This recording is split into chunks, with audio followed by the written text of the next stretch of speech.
Hello aspirant, कैसे हैं आप लोग। आई होप आप लोग बहुत अच्छे होंगे और आपकी तैयारी बहुत अच्छी चल रही होगी। हम लोग फिजिक्स का आज वो लेक्चर लेकर के आ गए हैं जिससे पिछले 5 सालों में लगातार 3 या 4 सवाल को पूछे गए हैं। हम लोग पहले सवाल को देखते हैं फिर टॉपिक पे आते हैं। पहले सवाल को देखिए। Twinkling of a star is clear in clear sky during night time can be explained bye, यानी एक फेनोमेना को पूछ रहा है कि कैसे ट्विंकलिंग ऑफ स्टार होता है, उस फेनोमेना को बताइए। फिजिक्स का कौन सा फेनोमेना है जिससे तारों का चमकना गहना होता है, वो बताने पूछ रहा है। फिर पूछ रहा है कि light is made up of 7 colour. हम लोग सबको पता है कि लाइट किससे मिलकर बना है, 7 कलर, जिसका हम लोग पढ़ते हैं वीब गियोर। पढ़े हैं सब कोई वीब गियोर से। What is the method of separating that colour, मानो अलग अलग लाइट को छितरा देने का, माने वॉयलेट अलग, इंडिगो अलग, ब्लू अलग, ग्रीन अलग, येलो अलग, रेड अलग, सबको अलग अलग छितार देने वाला मेथड को बताइए। सवाल को देखो बस अभी। द वेलोसिटी ऑफ लाइट सबको पता है 3 × 10⁻⁰ ठीक है। Next, which lens is use in the remedy of long sightedness. Long sightedness में कौन सा लेंस का यूज करेंगे, मतलब कैसा चश्मा बनवाएं, कि कॉनकेव का बनवाएं कि कॉन्वेक्स लेंस लगवाएं, कि हम लोग को है कि करेक्शन हो जाए। हम लोग को नजदीक का दिखता है तो कौन सा, दूर का नहीं दिख रहा है तब कौन सा। बहुत सारा लोग होता है जिसको नजदीक का साफ दिखेगा, दूर का नहीं दिखेगा। बहुत सारा ऐसा लोग है जिनको दूर का बहुत बढ़िया है लेकिन नजदीक का साफ नहीं दिखता है। तो कौन सा रेमेडी का बताइए, कौन सा हम लोग लेंस लगाएंगे कि ठीक होगा कहानी। फिर पूछता है कि स्काई, स्काई का कलर ब्लू का है, रेड नहीं है, ग्रीन नहीं है। भाई वीबीगे और 7 को कलर है तो ऐसा काहे नहीं है। तो इस लेक्चर को हम लोग देख लिए ना किस तरह का सवाल पूछा गया। ये सब सारे 70, 68, 65, 64, 5-6 साल का है। हमको बहुत ज्यादा टाइम नहीं मिला पीछे 10 साल का लेने का, तो हम ये 3-4 साल में ही आप लोग को दिखाएं। तो हम लोग आज का टॉपिक देख लीजिए ध्यान से, एटमोस्फेरिक रिफ्रैक्शन। एटमोस्फेरिक रिफ्रैक्शन को हम लोग आज डील करने जा रहे हैं। कलरवा तो नहीं बदल लेते हैं वो। एटमोस्फेरिक रिफ्रैक्शन को हम लोग आज डील करने जा रहे हैं कि व्हाट इज एटमोस्फेरिक रिफ्रैक्शन, जिसमें हम लोग बेसिकली किसको पढ़ेंगे भाई साहब, ह्यूमन आई। ह्यूमन आई को डील करेंगे, तभी ना पता चलेगा कि आंख में कौन कौन सा बीमारी होता है तो कौन सा चश्मा लगाए, कॉनकेव वाला ले ले कि कॉन्वेक्स वाला खरीद ले। आप लोग चश्मा बनाने जाते हैं तो पहले से गोल का मशीनों में लगा के आंखियां देखता है, फिर कहेगा कि ना आपका दूर वाला नजर भाग गया है थोड़ा, तो आपको भाई थोड़ा जानकारी होना चाहिए ना। अच्छा दूर वाला भाग गया तो कौन सा लेंस लगाएगा, कुछ बोल देगा वो, कॉनकेव कॉन्वेक्स कुछ हो, ठीक है बोलेगा वो सही, लेकिन आपको जानकारी होना चाहिए तो लगेगा कि हाँ थोड़ा पढ़ा लिखा आदमी है। फिर स्कैटरिंग ऑफ लाइट, हम लोग पढ़ रहे थे ना कि ब्लू कलर, ग्रीन कलर, जो भी कलर है आसमान का ब्लू है तो काहे है उसमें फेनोमेना, रेनबो का फेनोमेना देखेंगे हम लोग, जिसका बेस्ट क्या होता है स्पेक्ट्रम, जब हम लोग पढ़ेंगे उसमें हम लोग रेनबो देखेंगे। तो एटमॉस्फेरिक रिफ्रैक्शन में हम लोग आज बहुत अच्छे से लाइट को डील करेंगे और चैप्टर को कंक्लूड करेंगे लाइट को, फिर हम लोग नेक्स्ट चैप्टर की ओर डील करेंगे। चलिए हम लोग शुरू करते हैं, पहला ले लेते हैं कहानी ह्यूमन आई का, आंख का। देखिए ह्यूमन आई हम लोग का क्या है, आंख जो है सबसे नाजुक और बहुत लचकीला ऑर्गन है हम लोग का, है ना। आंख बोलते हैं ना कि आंख बहुत ही सेंसिटिव होता है हम लोग का। तनी मनी धूल अकड़ पड़ जाता है तो आंख हम लोग का गबड़ाता है, तो हम लोग का विजन में प्रॉब्लम होने लगता है। तो I is very sensitive organ, पहला ही पॉइंट होना चाहिए, very sensitive, very sensitive organ, बहुत सेंसिटिव ऑर्गन है और हमारा सेंस ऑफ ऑर्गन में से एक है ना। 5 गो सेंस ऑफ ऑर्गन पढ़े हैं जूनियर क्लास में, उसमें से एक सेंस ऑफ ऑर्गन क्या है, हमारा आई है। पहला काम इसका क्या होता है भाई साहब, तो पहला काम इसका विजन का होता है। दूसरा काम भला ही अलग है कि रो दिए तो आंखें ना है जो रोएगा, मेरे दिल की दर्द है जो आंखों से बयां होती है, तो आंख भी रोने का secondary function, like secondary function of bank, याद कर लो थोड़ा सा क्या था secondary function of bank, to provide us locker, locker provide कराना। उसी तरह से secondary function of our eye is to give us आंसू, टीयर्स, ठीक है। तो ये हमारा प्राइमरी फंक्शन क्या होता है, विजन, विजन करने का। तो ये हमारा आंख जो है एक कैमरा की तरह है ना। कैमरा की तरह हम लोग आज कैमरा देख रहे हैं फोन में, हम हमारा जो वीडियो आप लोग के सामने लाइव चल रहा है, रिकॉर्डेड हो रहा है, तो वो क्या है, कैमरा है जो क्या करती है, कैप्चर करती है किसको, ऑब्जेक्ट को। ध्यान दीजिएगा ये सब वर्ड एनसीईआरटी का वर्ड है, ये क्लास 8 और क्लास 10 का एनसीईआरटी, यानी eye is a very sensitive organ which is use to capture the object. Capture करके किसको बताती है, हमारे ब्रेन को, किसको बताती है, ब्रेन को। और एक फंक्शन, सर ये कैसा इमेज बनाता है, ये भी तो सवाल होना चाहिए ना। जिसे हम लोग पढ़े पिछला लेक्चर में कि image can be two type, real image और वर्चुअल इमेज, तो ये सर रियल इमेज बनाएगा। और रियल इमेज कैसा होता है, ऑलवेज इरेक्ट या inverted, inverted, real and inverted. यहां तक क्लियर कोई, यानी सर हमारे कैमरा के द्वारा, हमारे कैमरा यानी हमारे आंखों के द्वारा रियल इमेज बनाने का कार्य होता है, जो कि क्या होता है, इन्वर्टेड, उल्टा इमेज बनता है। हमारे कहां बनता है भाई साहब, ये भी थोड़ा सा सर तो बता दीजिए, रेटिना पे बनता है, रेटिना पे बनता है। रेटिना क्या है, एक स्क्रीन है, क्या है सर, स्क्रीन है, ये एक स्क्रीन है जहां पर इमेज बनता है। ये सब छोटा छोटा डिस्क्रिप्शन था। अब आते हैं कि इस फिगर को देखते हैं। ये कौन से किताब में हमको फिगर मिलेगा? एनसीईआरटी क्लास 10th में ये फिगर मिलेगा। चलिए इस फिगर को देखिए, क्या लिखता है? Human I is a sense organ. हम बताएं आपको सेंस ऑर्गन है, जो सेंस ऑर्गन क्या करता है? इनेबल अस टू सी। हम हम लोग को देखने में बहुत ज्यादा कारगर होता है और इसी की मदद से हम लोग देख पाते हैं। बहुत सेंसिटिव ऑर्गन होता है। थोड़ा सा ये सब नाम को ना थोड़ा सा ध्यान में रखो, क्योंकि इससे सवाल बहुत बनता है। ठीक है ना? सिलियरी मसल्स, ध्यान रखिएगा। Crystalline lens, aqueous humour, प्यूपिल, iris. जो हम देखो, जो हम ये पीला रंग से करेंगे उसको एकदम याद रखना है। Pupil, pupil, iris, cornea, retina, छोड़ो यही, इसको खास करके ध्यान रखना है, जिसको हम लोग अभी डील करने जा रहे हैं। अभी एकदम तोड़ तोड़ के समझेंगे। चलिए, पहले होता है कि सर आंख है हमारा, इसे एकदम आंख है। ठीक है, जिनकी सुंदर आंखें हैं उन्हें क्या कहना? हमारी तो भाई लड़के हैं हम लोग आंख तो सुंदर होता नहीं है। ठीक है, तो हम लोग का आंख को देखिए, पहले अपना आंख देखो, तो आंख में सबसे पहले लाइट इंटर करता है। तो इंटर करने वाला दरवाजा, जो दरवाजा हुआ उसको क्या बोलते हैं? कॉर्निया बोलते हैं। Light inter through a thin membrane, that is called cornea. Cornea कुछ भी नहीं है, क्या है? दरवाजा। ये क्या है भाई? मिटक जाएगा ये। दरवाजा, ये दरवाजा है। It is a gate, it is a gate from where the light enter. कैसा गेट है ये थिन मेम्ब्रेन गेट है। यानी मेम्ब्रेन हम लोग पढ़े थे, मेम्ब्रस स्ट्रक्चर है, यानी झिल्ली टाइप स्ट्रक्चर है। ठीक है, ये इससे हम लोग का लाइट इंटर करता है। लाइट जब इंटर करता है तो ये कि एक्वस ह्यूमर का क्या काम है सर?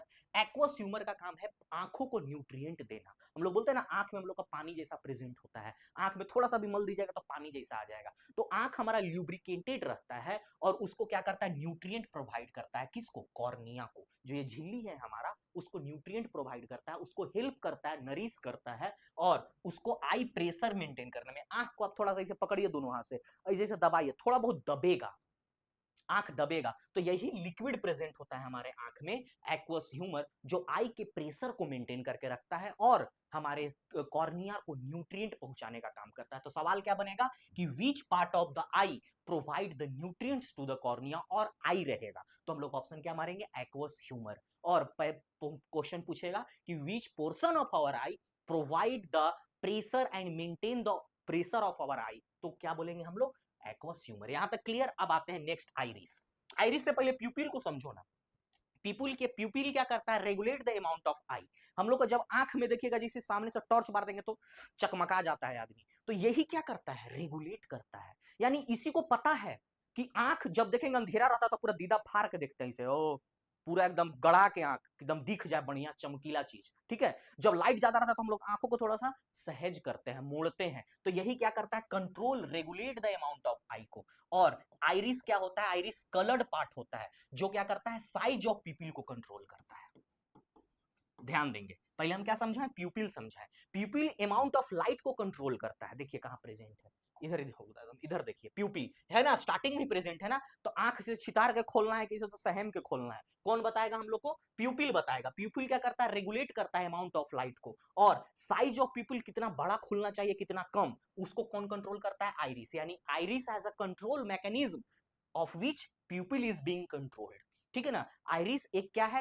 मैकेनिज्म है जिससे प्यूपिल को कंट्रोल करता है। और प्यूपिल क्या करता है? Regulate the amount of light, यानी अंदर कितना लाइट जाएगा, कितना लाइट बाहर जाएगा, उसको कौन कंट्रोल करता है? प्यूपिल करता है। और प्यूपिल को कौन कंट्रोल करता है कि कितना लाइट अंदर ले जाना है, उसके साइज को कौन करेगा? आइरिस करेगा। और आइरिस क्या है? कलर्ड पार्ट होता है। आपकी आंख जो है ना, भूरा आंख, काला आंख जो दिखता है, जिसका नीला आंख, ऐश्वर्या राय, ऋतिक रोशन, वो सब किनके किनके वजह से? आइरिस के वजह से। करिया करिया जो गोल गोल दिखता है हम लोग को। लेंस, हम लोग का आंख में कौन सा लेंस है? याद रखिएगा, ये कॉन्वेक्स लेंस है। यानी कॉन्वेक्स लेंस का जो फंक्शन होगा हमारे आंख का, वही फंक्शन है।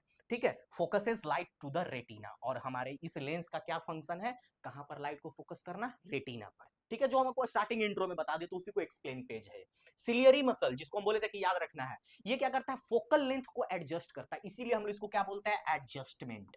हम लोग इसको बोल सकते हैं सिलियरी मसल को एक्मोडेशन, एडजस्टमेंट नहीं, एक्मोडेशन।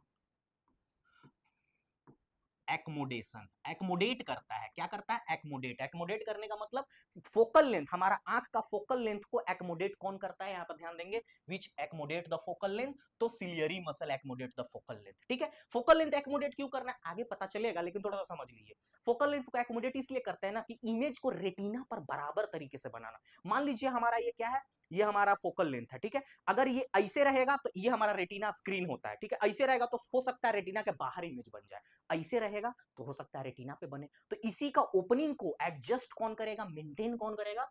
इसको सिलियरी मसल। बहुत जरूरी है ना, अगर रेटिना का पहले इमेज बन जाएगा, वही तो होता है मायोपिया और हाइपरमेट्रोपिया में, कि पहले इमेज बन जाता है तो नहीं दिखता है इंसान को, बाहर बन जाता है फिर भी नहीं दिखता है। तो इसी फोकल लेंथ को एडजस्ट करते हैं हम लोग, क्या करके? करेक्टिव लेंस लगा करके, चश्मा लगा करके इसी फोकल लेंथ को एडजस्ट करते हैं, तो इमेज रेटिना पे बनता है। बात समझ में आ रहा है? नहीं समझ में आएगा फिर से एकदम बैक करके देखिएगा। रेटिना, रेटिना क्या है? It is light sensitive screen है, ये लाइट सेंसिटिव स्क्रीन है। इसके अंदर रॉड्स एंड कॉन्स होते हैं, रॉड्स एंड कॉन्स होते हैं, ठीक है।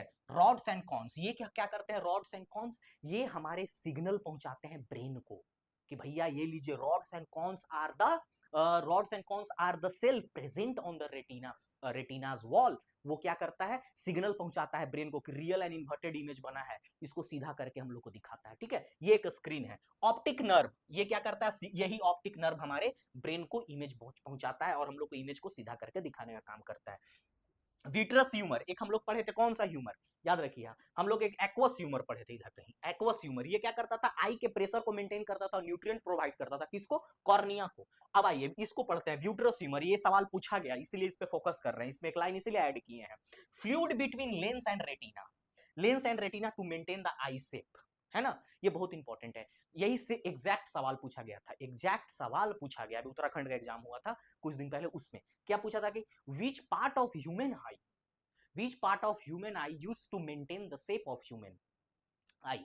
ह्यूमन आंख नेत्र का कौन सा वो अंग है जो आंख को शेप को मेंटेन करने का काम करता है? गोल है तो गोल दिखेगा, काहे कौन सा अंग के कारण? तो यही विट्रस ह्यूमर लिक्विड होता है जो हमारे आंख के लेंस को मेंटेन करता है, साइज को, प्रेजेंट होता है कहां? बिटवीन लेंस और रेटिना के बीच में, और आई के शेप को मेंटेन करता है, ठीक है ना। देखिए छोटा बच्चा है तो उसका आई का शेप कुछ और है, बड़ा बच्चा है तो उसका आई, हम लोग का आई का शेप अलग है, तो इसको मेंटेन कौन करता है? यही प्रेजेंट करता है। Image is formed inverted and real on retina, कैसे फॉर्म होता है स्टार्टिंग में बता दिया आपको, इन्वर्टेड एंड रियल। रियल है तो इन्वर्टेड फॉर्म होगा, वर्चुअल है तो क्या फॉर्म होगा? इरेक्ट। चलिए अब आते हैं हम लोग पावर ऑफ एकोमोडेशन, यहीं पर हम लोग पढ़ेंगे। पावर ऑफ एकोमोडेशन में ही हम लोग पढ़ेंगे कि फोकल लेंथ के साथ छेड़छाड़ होता है, एज के साथ एक होता है, एक कुछ बीमारी की वजह से होता है, लैक ऑफ न्यूट्रिएंट्स के वजह से होता है। अच्छा खाना पीना नहीं खाओगे भाई साहब तो क्या होगा? विजन कमजोर हो जाएगा और चश्मा लग जाएगा, ठीक है। चलिए, I can adjust its lenses and shape to focus near and distance object. हम लोग का आई का जो लेंस है वो नजदीक चीजों को देखने के लिए और दूर की चीजों को देखने के लिए हमारा खुद को एडजस्ट करता है, वो स्वयं एडजस्ट होता है, इसी को बोलते हैं पावर ऑफ एकोमोडेशन। यानी पावर ऑफ एकोमोडेशन एक ऐसा मैकेनिज्म है हमारे आई का जो स्वयं खुद को एडजस्ट करता है, कौन? फोकल लेंथ, ताकि वो नजदीक के चीजों को बढ़िया से देख पाए और दूर की चीजों को बढ़िया से देख पाए, ठीक है। सिलियरी मसल कौन हेल्प करता है? तो सिलियरी मसल हेल्प करता है क्या करने के लिए? तो चेंजिंग द लेंस कर्वेचर, जो हमारा लेंस जो है इस कर्वेचर का, कर्वेचर ये जो लेंस है, लेंस के कर्वेचर, ये देखिए इतना बड़ा कर्वेचर, इसको हम लोग अपर्चर भी बोलते हैं, ये कर्वेचर को चेंज करता है, इसको क्या करेगा? इसे सुकड़ा देगा। तो यही सिलियरी मसल, ये देखिए इसे सुकड़ा दिया तो क्या हो गया? हाँ ये बताए थे, ऐसे था, ये स्क्रीन था, ऐसे हो गया तो बाहरी बन गया इमेज, ऐसे हो गया तो अंदर यहीं पे इमेज बन गया, लेकिन ऐसे था तो यानी फिक्स साइज पे है तो इमेज स्क्रीन पे बनेगा। तो यही सिलियरी मसल, इंपॉर्टेंट क्वेश्चन है, which muscle is help to adjust the focal length so that, ऐसा एडजस्ट वही करता है ताकि इमेज कहां बने? रेटिना पे बने। रेटिना पे इमेज नहीं बनेगा, टीवी पर, अगर टीवी के बाहरी देखिए, टीवी में हम लोग पुराना देखेंगे, पुराना जमाना का टीवी, जब हम लोग के टाइम का टीवी था ना, जब हम लोग छोटे छोटे थे तो उस समय टीवी के पीछे वो छोटा सा बल्ब जैसा रहता था, वही फ्यूज हो जाता था, तो टीवी के ऊपर स्क्रीन पे कुछ नहीं आता। अब तो एलईडी टीवी है, आपके घर में होगा पुराना तो होगा तो देखिएगा, नहीं है तो पुराना टीवी दुकान पे चल जाइए, पीछे वो ऐसा तरह का रहता था, लिखा फोकस मारता था स्क्रीन पे, उसी का फोकस गबड़ा जाता था ना, तो आधा सलमान खान का चेहरा आधा दिखता था, कैटरीना कैफ का चेहरा आधा दिखता था, तो हम लोग उस चीज को फेस किए हैं, तो उसी तरह का हमारा ये फोकस करने का काम करता है। अब देखिए क्या क्या प्रॉब्लम होगा? ऑब्जेक्ट जब दूर हो, ऑब्जेक्ट का डिस्टेंस देखिए, नियर ऑब्जेक्ट हो, ठीक है, पहले नियर वाला समझ लेते हैं। जब ऑब्जेक्ट नजदीक रहता है तो हमारा लेंस का शेप क्या होता है? थिकर होता है। थिकर यानी लेंस हमारा मोटा रहेगा, ऐसे, ठीक है, मोटा रहेगा। और फोकल लेंथ क्या हो जाएगा? जब मोटा होगा तो छोटा हो जाएगा। देखिए, मोटा हुआ तो छोटा नहीं हो गया शेप। तो जब ऑब्जेक्ट नजदीक रहता है तो हम लोग ऐसे करके नहीं देखते हैं, एकदम ऐसे भौं ऐसे सट जाता है, तो हम लोग उसको बड़ा गौर से देखते हैं। अगर तुमको बोल दे भाई कि चावल में से ऐसे अंकल निकाल दो, हम लोग का चावल गांव में क्या होता है, चावल उसनाता है, तो उसनाने के बाद क्या होता है, उसमें काला काला रह जाता है, तो उसको छांटने के लिए क्या करते हैं, बड़ा गौर से। तो हम लोग क्या कर रहे हैं, हम लोग नियरर ऑब्जेक्ट को देख रहे हैं। तो नियरर ऑब्जेक्ट को देखने के लिए क्या होता है, हमारे भाव से तो पूरा फोकल लेंथ क्या होगा, चौड़ा हो जाएगा, मोटा हो जाएगा, और क्या हो जाएगा, शॉर्टर हो जाएगा। दूर को ऑब्जेक्ट देखने के लिए हम लोग ऐसे क्या करते हैं, थिनर, पतला हो जाएगा। इस तरह से था नजदीक वाले में, दूर वाला में ऐसे हो जाएगा। तो क्या हो जाएगा, लेंस जो हो जाएगा लार्जर हो जाएगा। लेंस जो है हमारा लार्जर हो जाएगा, शॉर्टर की जगह लार्जर हो जाएगा, ठीक है। लिस्ट डिस्टेंस, ये समझ गए आप लोग, list distance of distinct vision, यानी कहने का मतलब है कि हम लोग का उच्चतम दूरी क्या होना चाहिए किताब पढ़ने का। मान लीजिए कोई इसे किताब है, तो इस किताब को पढ़ने के लिए उच्चतम दूरी क्या होना चाहिए, 25 सेंटीमीटर, ठीक है। ऐसे 25 सेंटीमीटर पर रख के किताब पढ़ना चाहिए। कोई मानता है इस बात को?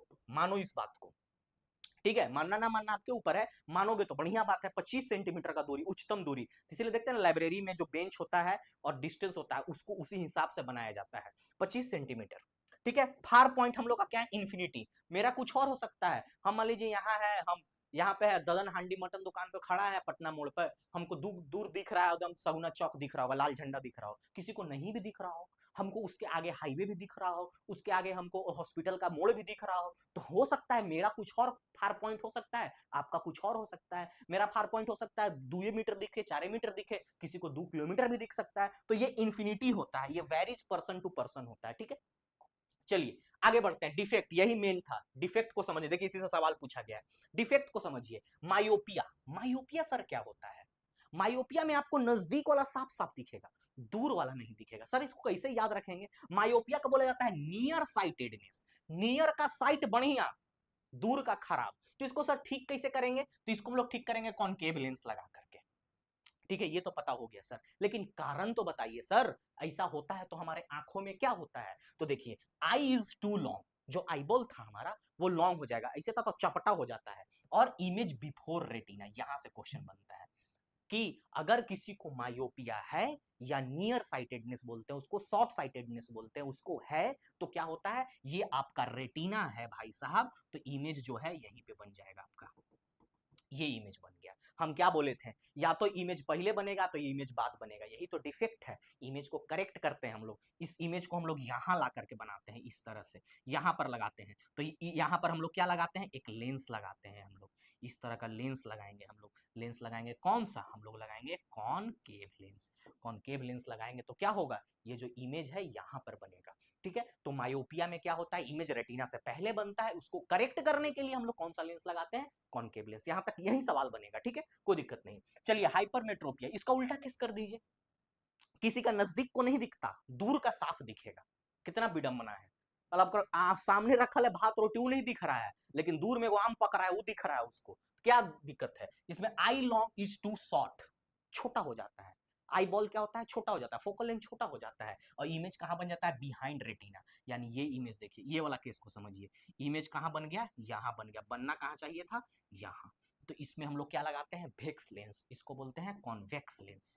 इसको कॉन्वेक्स लेंस लगाएंगे यहां पर, और इसका करेक्शन हो जाएगा, ठीक है। अब आते हैं पेरिस बायोपिया। पेरिस बायोपिया क्या होता है, ये एज रिलेटेड होता है। आदमी का क्या होता है, जो सिलियरी मसल है ना, जो हम बोले सिलियरी मसल जो कंट्रोल करता है फोकल लेंथ एडजस्टमेंट को, वो कमजोर हो जाता है, एज के साथ होता है। अगर आपका आपके साथ ये समस्या नजदीक दूर का अगर 50-55 साल में आ रहा है, मोर देन 50 ईयर्स में आ रहा है, तो आपका दिक्कत नहीं है, आपके मसल कमजोर हो गए हैं। तो ये क्या होता है, एज रिलेटेड इशू है, एज रिलेटेड लॉस है, ठीक है। इसको हम लोग बाईफोकल लेंस लगाते हैं, क्योंकि उसका नजदीक वाला भी कमजोर हो गया है, दूर वाला भी कमजोर हो गया है उम्र के साथ। ना नजदीक बढ़िया दिख रहा है, ना दूर कमजोर, दूर का बढ़िया दिख रहा है। तो देखिएगा एक तरह का चश्मा आता है, हम लोग उसको बाईफोकल लेंस बोलते हैं। किस तरह का, इस तरह का चश्मा रहेगा, चश्मा नॉर्मली रहेगा वो, ऐसा नहीं है नाक पे बढ़िया से पहना दिए, चश्मा ऐसे रहेगा, आधा में क्या रहता है, कॉनकेव, और आधा में रहता है कॉन्वेक्स, बाइफोकल। ठीक है ना, ऐसा समझने के लिए बाइफोकल, दो तरह का फोकस इसका होगा। बाइफोकल करने का मतलब दो को फोकस होगा, एक वो नीचे नीचे ताकेगा ना तो नजदीक वाला साफ दिखेगा, मुड़ी उठा कर देखेगा तो ऊपर वाला से काम करेगा, और नीचे वाला से नीचे वाला में, ऊपर वाला से दूर वाला में देखेगा, इसको बाइफोकल हम लोग बोलते हैं। चलिए कैटरेक्ट, कैटरेक्ट आप लोग बहुत अच्छे से सुने होंगे, मोतियाबिंद। मोतियाबिंद होता है, ये भी एज से रिलेटेड होता है, और एक कुछ बीमारी होता है, अगर आपको कुछ पड़ उड़ गया आंख में ऐसा, जिसकी वजह से भी कैटरेक्ट हो जाता है। तो कैटरेक्ट में सिर्फ एज रिलेटेड बोलना सही नहीं है, it can be caused, it can be caused earlier also due to some loss और एक्सीडेंटल लॉस। एक्सीडेंटल लॉस में भी ये चीज हो जाता है। क्लाउडी आई से दूधिया आंख हो जाता है, मोतियाबिंद, इसको सर्जरी करके आर्टिफिशियल लेंस लगाते हैं ना, आर्टिफिशियल लेंस लगाते हैं, उसको लेंस को फिर साफ करवाना पड़ता है हर 2 साल 3 साल पे, ताकि आपको चमकदार दिखे। ठीक है, ये चीज होता है। देखिए, which lens is used in remedy of long sightedness, long sightedness यानी इसको फारको लॉन्ग बोलते हैं। तो कौन सा लेंस यूज हम लोग कर रहे थे, वेक्स लेंस, तो कॉन्वेक्स लेंस इसका उत्तर हो जाएगा। कोई दिक्कत समस्या नहीं होना चाहिए, इस लेक्चर को अच्छे से देखिएगा, ये वाले स्लाइड को। अब आते हैं dispersion of light. Dispersion of light क्या होता है, स्प्लिटिंग ऑफ लाइट, है ना। स्टार्टिंग का क्वेश्चन देखिए, पूछा था ना सवाल, ऐसा ही सवाल पूछा था कि बताइए हम लोग 7 गो रंग है, रंग को तोड़ने का कौन सा काम करता है, तो यही डिस्पर्सन काम करता है। तो हम लोग जानते हैं ना, छोटा सा एग्जांपल देखो, हम जब देखें कि वर्षा जब भी होती है तो क्या हम लोग को देखने को मिलता है, रेनबो देखने को मिलता है। तो रेनबो में हम लोग 7 कलर कैसे देखने को मिलता है, तो यानी कोई ऐसा होता होगा, कोई एक उजला कलर आता होगा, वही 7 कलर में बिखर के टूट जाता होगा, उसी को हम लोग क्या बोलते हैं, डिस्पर्सन। डिस्पर्सन का ही मतलब होता है splitting of light. Dispersion is the phenomena of light in which light split, light टूट जाता है। कैसे टूटता है, into its 7 constituents colour. Constituents colour यानी जिस कलर से मिल के बना है उसी 7 कलर में टूटेगा। एक वर्ड पे ध्यान देना है, कॉन्स्टिट्यूएंट, एनसीईआरटी का ये सब लाइन है, बहुत इंपॉर्टेंट लाइन है। कॉन्स्टिट्यूएंट कलर, कॉन्स्टिट्यूएंट कलर का मतलब जिससे मिल के बना है उसी से टूटेगा। ऐसा नहीं है कि कुछ और कलर टूट जाएगा, नहीं, जब 7 कलर मिल के व्हाइट लाइट बना है तो व्हाइट लाइट जब टूटेगा तो 7 कलर में, अपने कॉन्स्टिट्यूएंट कलर में ही टूटेगा। When pass through a prism, prism से पास किया जाएगा तब। देखिए ये क्या है, व्हाइट लाइट, व्हाइट लाइट देखिए, ये इसका फेस हो गया, दो गो फेस होता है, वो बेस होता है, ये बेस है। ये देखिए पास हुआ तो 7 कलर, ये क्या हो गया, रेड। देखिए साफ साफ लिखा हुआ है, red, orange, yellow, green, blue, indigo and violet. ठीक है, ये 7 कलर हम साफ सुथरा कर दे रहे हैं, आप लोग को स्क्रीनशॉट लेते हैं तो आप लोग को सही दिखे। ठीक है, इस तरह के आप लोग स्क्रीनशॉट ना लें, ले आपके ऊपर है। आप लोग चुपचाप हमारे सिविल संग्राम के टेलीग्राम चैनल पे चले जाएं, वहां वीडियो जैसा ही अपलोड होता है उसके अपलोडिंग के विदिन हाफ एन आवर पहले या हाफ एन आवर बाद इसको करेक्ट करके भेज दिया जाता है आप लोग को, और इसका रिटन नोट्स भी भेज दिया जाता है। तो आप लोग स्क्रीनशॉट लेकर मेमोरी का पर बात कर रहे हो, बढ़िया से आपको यही पीडीएफ मिल जाएगा। अब आइए वीव ग्योर, किस में टूटता है, वीव ग्योर में। वायलेट, इंडिगो दिखा दिए आप लोग को, रेड। ठीक है, red has the longest wavelength, याद रखिएगा, हम लोग पिछले लेक्चर में पढ़े थे ना कि रेड का वेवलेंथ क्या होता है, सबसे ज्यादा। वेवलेंथ सबसे ज्यादा तो फ्रीक्वेंसी सबसे कम, फ्रीक्वेंसी यानी स्मॉल एफ, सबसे कम फ्रीक्वेंसी, सबसे कम। वायलेट हैज शॉर्टेस्ट, वायलेट का क्या होगा, शॉर्टेस्ट होगा। ठीक है, वेवलेंथ जो होगा सबसे कम होगा, और इसका फ्रीक्वेंसी सबसे ज्यादा होगा। देखिए क्वेश्चन पूछ दिया, light is made up of 7 colour, what is the method separation, separation of method क्या है, when it is pass through a prism, जब उसको प्रिज्म से पास करते हैं तो वो टूट जाता है 7 कलरों में। अब आता है न्यूटन डिस्क, ये बहुत इंपॉर्टेंट हो जाता है क्योंकि ये पिछले एग्जाम में, यूपी के एग्जाम में पूछा गया था, यूपी के एग्जाम में पूछा गया था, और जब एक बिहार का एक एसआई एग्जाम हुआ था उसमें भी पूछा गया था कि साहब न्यूटन डिस्क क्या है, बस सिंपल सा पूछा था, न्यूटन डिस्क क्या है। तो न्यूटन डिस्क क्या है, it is a fast rotating colour disc. ठीक है, ये देखिए कलर डिस्क, इसमें 7 कलर है, देखिए 7 कलर है इसमें, और इसको किसमें लगा दिया गया, मोटर में, मोटर में लगा दिया गया, और इसको क्या किया, रोटेट किया है, स्पीड में रोटेट किया, स्पीड में रोटेट किया तो कैसा कलर दिख रहा है, देखिए इस तरह का कलर दिख रहा है, यानी कैसा कलर आप ही बताओ, एक इसको बोलते हैं monologues colour, white, white colour दिख रहा है। ठीक है, तो यानी इससे ये प्रूफ होता है कि यही 7 कलर से मिलके बना था। तो जब इसका वेलोसिटी में हम लोग चेंज लाएं, थोड़ा सा यहां पर है, वेलोसिटी में जब हम लोग इसके चेंज लाएं तो सारे जितने भी वेवलेंथ के कलर थे वो इस वेलोसिटी को मैच नहीं कर पाए, और सिर्फ क्या दिखा, व्हाइट दिखा हम लोग को, व्हाइट दिखा। ठीक है, इसके व्हाइट हम लोग को दिखा, तो proving the recombination of colour, recombination of colour को न्यूटन डिस्क ने प्रूव किया। थोड़ा सा प्रिज्म का फीचर को देख लेते हैं, नंबर ऑफ रिफ्रैक्शन, कितना रिफ्रैक्शन हुआ, 2 रिफ्रैक्शन हुआ, कैसे सर थोड़ा समझा दीजिए ना, समझा देंगे। एक बार देखिए ये क्या था, रेयरर मीडियम था, एयर से आ रहा था लाइट ना, एयर से लाइट आया, पिछला लेक्चर को देख लो भाई जिसको नहीं समझ में आएगा ये चीज, हम इसलिए हम यहाँ पर दोबारा रिफ्रैक्शन नहीं समझाएंगे क्योंकि पिछले लेक्चर में रिफ्रैक्शन को अच्छे से डील किए हैं हम। तो रेयर मीडियम से जब लाइट ऐसे इंटर किया तो ये ग्लास का सरफेस था, तो यहाँ पर क्या हो गया, डेंसर। तो रेयरर से डेंसर में आना ही क्या होता है, रिफ्रैक्शन होता है, ठीक है, क्योंकि क्या यहाँ पर हो गया, change of medium.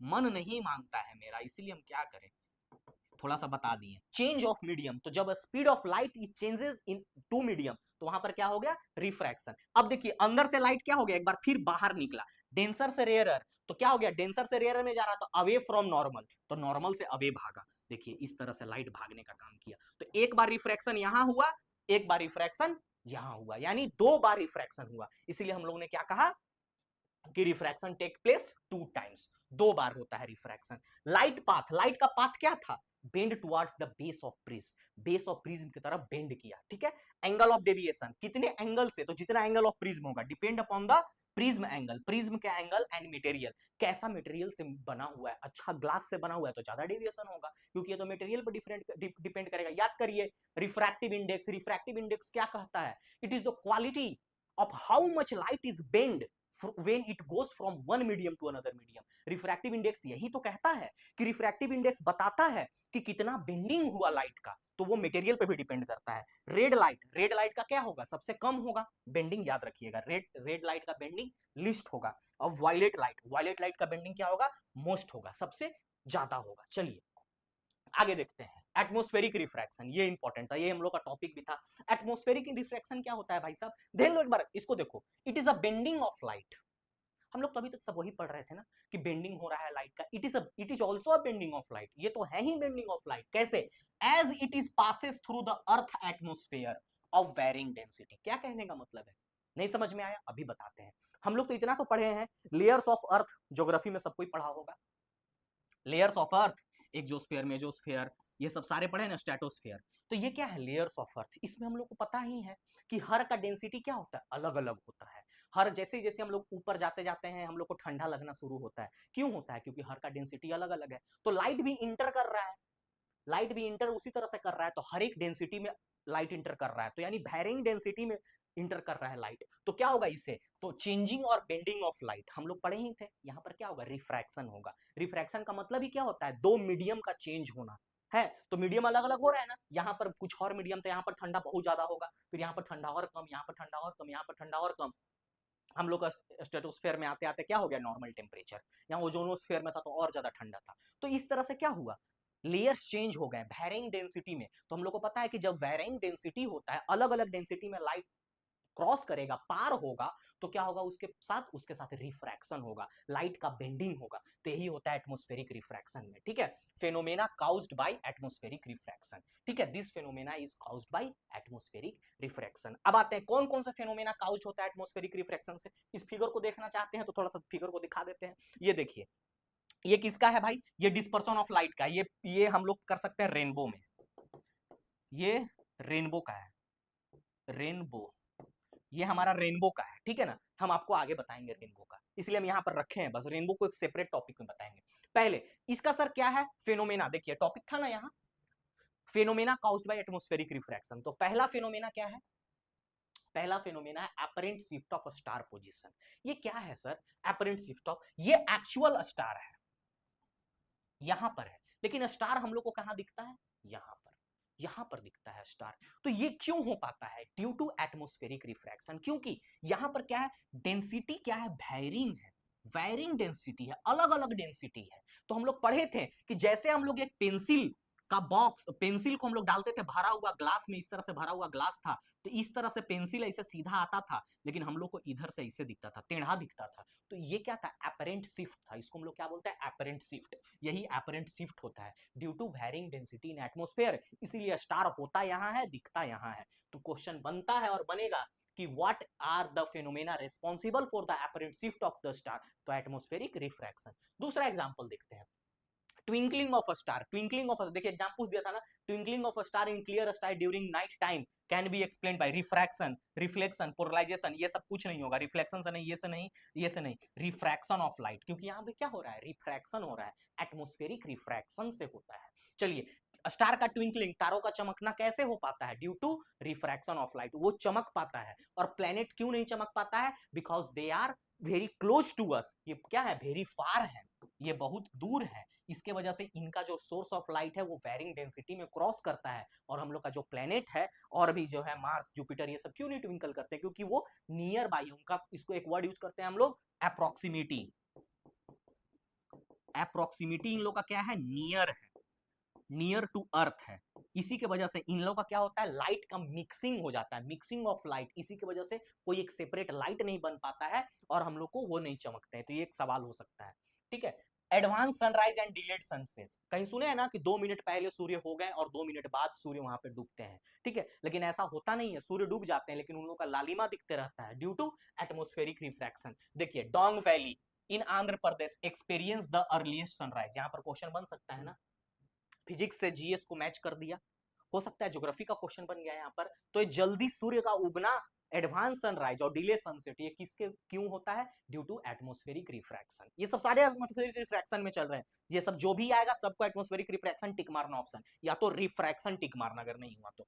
Flattening of sun and sunrise and sunset, देखते हैं ना कि सूर्य जब डूबने होता है तो चपटा दिखता है, गोल नहीं दिखते, और उसके बाद जब सूर्य उगता होता है तो उसको चपटा दिखता है, गोल नहीं दिखता है। इस तरह से देखिए, इस तरह से, इस तरह से देखिए, फ्लैटेंड, पूरा प्योर सर्कुलर नहीं है, फ्लैटेंड है ड्यू टू एटमॉस्फेरिक रिफ्रैक्शन। इसलिए सारे एग्जांपल्स को रखा गया है आप लोग के लिए। अब आइए, बोले थे रेनबो का एक सेपरेट केस देखेंगे, आइए रेनबो को देखते हैं। रेनबो में होता क्या है? एक व्हाइट लाइट जो सूर्य से किरण, क्या हम लोग बोल सकते हैं? सन्स रे, सन्स रेज, सूर्य की किरण टकराया। रेनबो हमेशा कब बनेगा सर? रेनबो हमेशा बनेगा वर्षा के बाद, क्योंकि ये वर्षा के बाद जो रेन ड्रॉप है, बारिश के बूंदे हैं, कहां होते हैं? सस्पेंडेड, सस्पेंडेड इन एयर या एटमोस्फेयर। एटमोस्फेयर में ये सस्पेंडेड होते हैं, लटक रहे होते हैं। तो जैसे ही सूर्य का किरण उसके ऊपर गिरा तो एक बार अंदर घुसा सूर्य का किरण, उसके वॉल से टकराया, देखो ध्यान से, टकराया, टकराने के बाद एक बार बाहर निकला और ये 7 कलर में टूट जाता है। बहुत सिंपल, कोई कॉम्प्लेक्स, हम 12th क्लास का फिजिक्स नहीं दे रहे हैं आप लोग को, ठीक है, हम एकदम सिंपल सा फिजिक्स दे रहे हैं। एक सन रे अंदर घुसा, अब इसको रिप्लेस कर दो किससे? प्रिज्म से, प्रिज्म से, प्रिज्म तो अभी पढ़ के आए हो, प्रिज्म से रिप्लेस कर दो। प्रिज्म में भी क्या हो रहा था? इस तरह से एक रे ऑफ लाइट घुस रहा था और टकरा के बाहर निकल जा रहा था, उसी तरह एक रे ऑफ लाइट घुस रहा है, टकरा के बाहर निकल जा रहा है ना। और किस तरह में टूट जा रहा है? 7 कलर में। यही हम लोग को क्या दिखता है? रेनबो, ठीक है, रेनबो हम लोग को दिखता है। आइए, अ नेचुरल स्पेक्ट्रम, ये क्या है? Natural spectrum appears after rain showers, जब वर्षा होती है उसके बाद दिखता है। और ये हमेशा कब दिखेगा? सूर्य के अपोजिट डायरेक्शन में, अपोजिट टू द, देखिए लिखा हुआ है opposite direction of the sun. तो ये यहां से सवाल बनता है, rainbow forms always opposite direction of the sun, ठीक है। काउज, कारण क्या है भाई? तो dispersion of sunlight by tiny water droplet, dispersion हुआ ना, splitting of 7 light into its constituent colour, इसी को तो डिस्पर्सन बोलते हैं, dispersion of sunlight by water tiny droplet. जो वाटर टीनी ड्रॉपलेट सस्पेंडेड थे एटमॉस्फेयर में, उसी से क्या हुआ है? डिस्पर्सन हुआ है। लेकिन ऑप्शन में सिर्फ डिस्पर्सन नहीं रहेगा, क्या रहेगा? रिफ्रैक्शन। देखिए ना, रिफ्रैक्शन हुआ है क्या? लाइट का या बेंड हुआ। और दूसरा रिफ्लेक्शन, रिफ्लेक्शन हुआ है क्या? हाँ, टकराया, वापस आया, आया ना। देखो यहां पर मैकेनिज्म को समझा देते हैं भाई, कंफ्यूजन यहाँ पे बहुत ज्यादा कंफ्यूजन होता है। डिस्पर्सन तो समझ में आ गया, यहां पर सर डिस्पर्सन हो रहा है, लाइट 7 कलर में टूट रहा है, पहला ऑप्शन में मारोगे टिक डिस्पर्सन, कोई दिक्कत नहीं है। लेकिन दूसरा ऑप्शन में अगर रिफ्रैक्शन हो तो वो सही है क्या? हाँ, वो भी सही है। देखो रिफ्रैक्शन, रे ऑफ लाइट आया, टकराने के बाद दूसरे मीडियम में घुसा, लाइट रिफ्रैक्ट हुआ। तीसरा ऑप्शन क्या है सर? रिफ्लेक्शन। हाँ, देखो angle of incidence of reflection, angle of incident, angle of reflection, angle of incident, angle of reflection. दूसरा क्लियर, रिफ्लेक्शन क्लियर। तीसरा क्या लिखता है? Internal reflection. अच्छा, इंटरनल रिफ्लेक्शन नहीं है क्या? देखो रे ऑफ लाइट आया, टकराया, टकरा के वापस आया, फिर तो बाहर निकला था, यानी एगो व्हाइट, एगो पीला वाला, देखना पीला नहीं, ये क्या था? लाल वाला लाइट, मीटर ना, ये वाला लाइट का 2 बार रिफ्लेक्शन हुआ है, ऐसे टकराकर ऐसे 2 बार बाहर निकला, वो रिफ्लेक्शन के वजह से बाहर निकला। 2 बार रिफ्लेक्शन, यानी 2 बार रिफ्लेक्शन हुआ इंटरनली, उसको हम लोग क्या बोलते हैं? Internal reflection. ठीक है, पीछे करके वीडियो को देख लेना, समझ में आ जाएगा। चलो, तो ऑप्शन में क्या क्या रहेगा? काउज ऑफ रेनबो में डिस्पर्सन सही होगा, रिफ्रैक्शन सही होगा, रिफ्लेक्शन सही होगा, और इंटरनल रिफ्लेक्शन। तब टिक मारना, ऑप्शन में क्या होगा वो भी हम बता दे रहे हैं। ऑप्शन में होगा टोटल इंटरनल रिफ्लेक्शन। ये पक्का होगा ऑप्शन में, जब भी एक सवाल बनेगा तो। ये क्या होता है? नहीं होता है, याद रखना है। होता क्या है? इंटरनल रिफ्लेक्शन होता है, टोटल इंटरनल। इसी को हम लोग शॉर्ट फॉर्म में क्या बोलते हैं भाई साहब? TIR। ये नहीं होता है, याद रखिएगा। इसको काट देना, बाकी सब सही हो जाएगा। बाकी अगर सिर्फ डिस्पर्सन ही हो तो वो तो बेस्ट ऑप्शन है। ठीक है, चलिए अब scattering of light. Scattering of light क्या होता है? एक मुट्ठी रंग लो, ऐसे बिखेर दो हवा में, वही तो स्कैटरिंग है। Scattering of light, scattering of light is also called bending of light due to suspended particle present in the atmosphere, है ना। एटमोस्फेयर में क्या क्या प्रेजेंट है? डस्ट, स्मोक, पार्टिकल्स, ये सब क्या है? वेवलेंथ से छोटे हैं। वेवलेंथ से छोटा है, वेवलेंथ का साइज तो इससे बड़ा ही है ना, तो ये सबसे टकराने के बाद ना लाइट क्या है, इधर उधर भाग जाता है। उसी को बोलते हैं हम लोग स्कैटरिंग, यानी deflection of light rays. Deflect होना, भागना, इन्हें उन्हें छितरा जाना। Deflection of light rays in different direction, एक दने नहीं।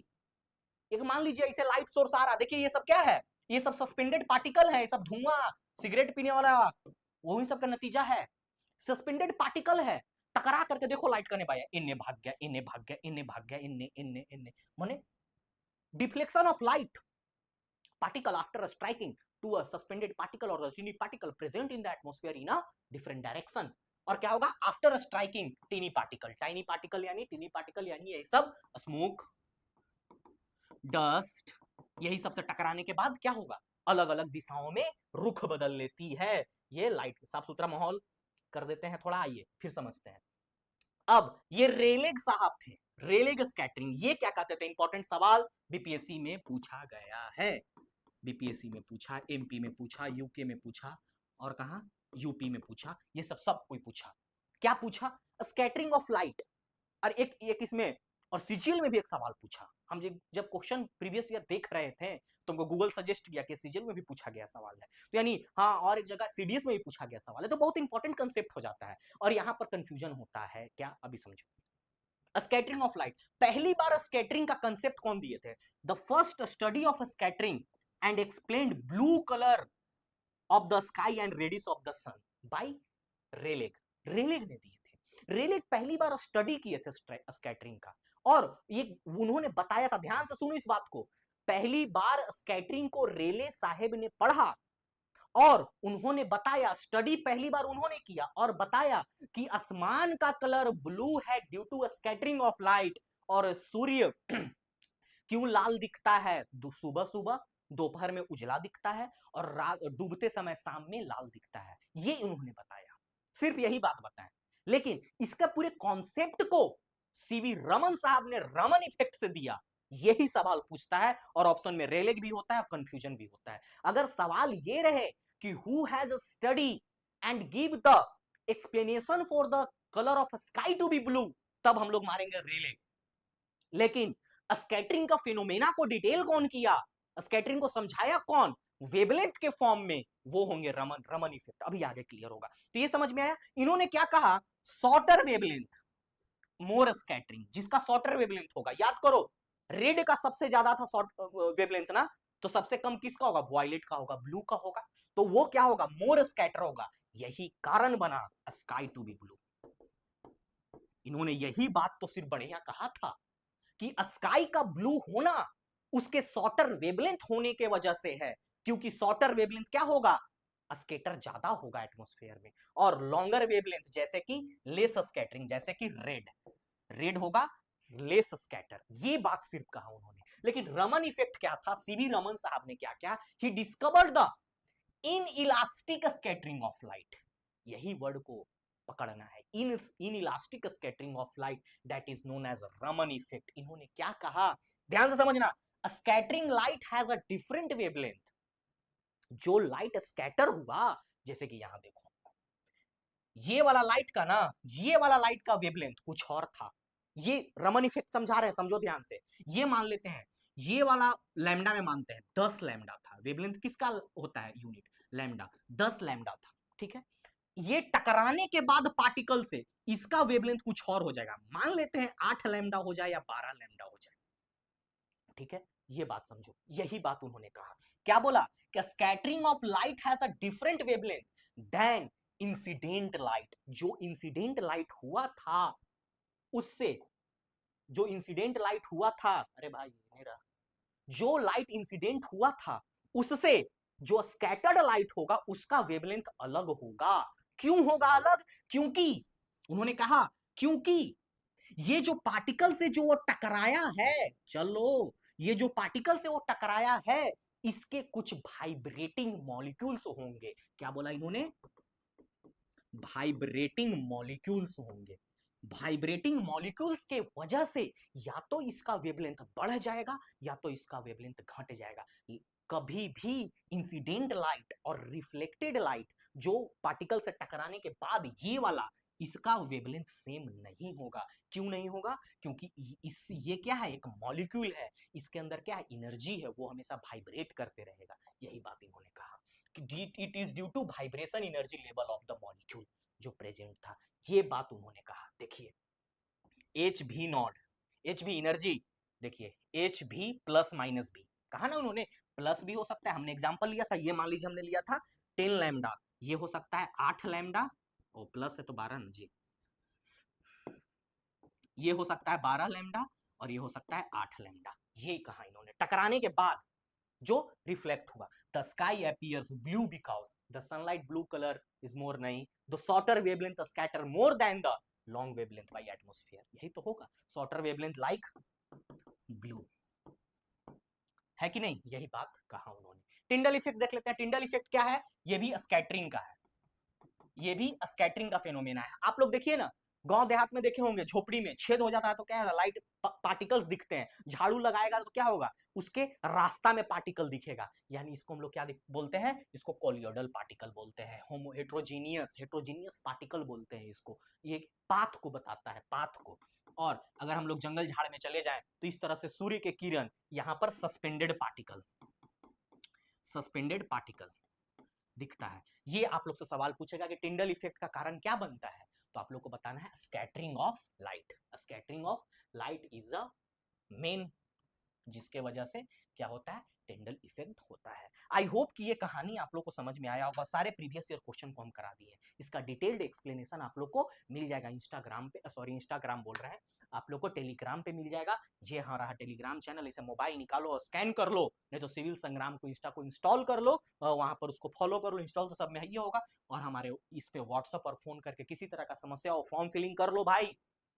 और फॉर्म फिलिंग में डेट नहीं है ज्यादा, फॉर्म फिलिंग क्लोज हो जाएगा, डेट एक्सटेंड हुआ है तो हो सकता है 2-4 दिन एक्सटेंड हो फॉर्म फिलिंग, लेकिन क्यों रिस्क लेना, कर लो। किसी तरह का समस्या हो इस पर कॉन्टेक्ट करें और हमारे मोर इन्फॉर्मेशन के लिए civilsangram.com पे विजिट करें और हमसे वहां पर कोई भी सवाल रिलेटेड हो तो टेलीग्राम पे जरूर भेजें। आई होप ये कहानी आप लोग को अच्छा लगा होगा, अगर कहानी अब समझ में आया होगा, बढ़िया से समझ में आया होगा, फिजिक्स में कोई दिक्कत नहीं होगा, आगे भी कोई भी दिक्कत हो कमेंट करो, कमेंट करो, इस पे बताओ, यहाँ बताओ, जहां बताना है वहां बताओ, आई विल बी देयर। गर्मी का दिन है, खुद को हाइड्रेटेड रखें, खुद को अच्छे से बढ़िया बढ़िया ठंडा ठंडा चीज खाओ ताकि हाइड्रेशन ना हो, डिहाइड्रेशन ना हो, हाइड्रेटेड रखो। ये इसी के साथ हम बोलेंगे कि बहुत अच्छे से पढ़ाई करो, मन लगा कर करो, अंटिल यू गेट सेलेक्टेड। बहुत बहुत धन्यवाद, थैंक यू।